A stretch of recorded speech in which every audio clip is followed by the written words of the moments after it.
குணாதிசயங்களை நான் உங்களோடு கூட பகிர்ந்து கொள்ள விரும்புகிறேன்.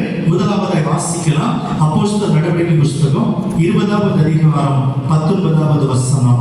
அப்போஸ்தலர் 20:19. வெகு மனத்தாழ்மையோடும் மிகுந்த கண்ணீரோடும் யூதருடைய தீமையான யோசனைகளோடும் எனக்கு நேரிட்ட சோதனைகளோடும் நான் கர்த்தரை சேவித்து. அமை சொல்லுங்க. பவுலுக்கு இருந்த விசேஷமான குணம் என்ன? பலவிதமான போராட்டங்கள், பலவிதமான பிரச்சனைகள், பலவிதமான கொலை முயற்சிகள் நடந்து கொண்டிருக்கிற நேரத்திலும் அவர் என்ன செய்தாரா? கர்த்தரை தேடினார். அமை கர்த்தரை ஆராதித்தார், சேவித்தார். அதான் விசேஷம்.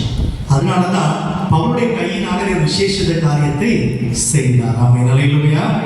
நன்றாக இருக்கும்போது கர்த்தரை தேடுவது பெருசல்ல, உபத்திரவத்தின் நடுவில் தேடுவதுதான் சிறந்தது. ஆமென். அல்லேலூயா. நன்றாக இருக்கும்போது யார் வேணாலும் ஜெபம் பண்ணலாம், ஆனால் உபத்திரவத்துக்கு நடுவில் இருக்கும்போது ஜெபிக்க முடிகிறதானால் முடியும் என்று சொன்னா நீங்க விசேஷமானவர்கள். ஆமென். பலவிதமான யோசனைகள். அங்கே யூதர்கள் வந்து நின்று பவுலை எப்படியாவது கொலை செய்து விட வேண்டும், தெய்வதூஷணம் சொல்லிக் கொண்டிருக்கிறான், அறியாத ஒன்றை கற்றுக் கொடுக்கிறான். ஆசியா கண்டம் முழுவதும் இயேசு என்ற ஒரு நபரை அவன் அறிந்து கொண்டிருக்கிறார்கள். மரித்து போன ஒருவரை நாமத்தை இவ்வளவு பயங்கரமாய் சொல்லிக் கொண்டிருக்கிறானே, தீர்த்து கட்ட வேண்டும் என்று சொல்லி திட்டம் பண்ணின போது கூட அப்போஸ்தலர் பவுல் கர்த்தரை மாத்திரமே ஆராதித்தார்.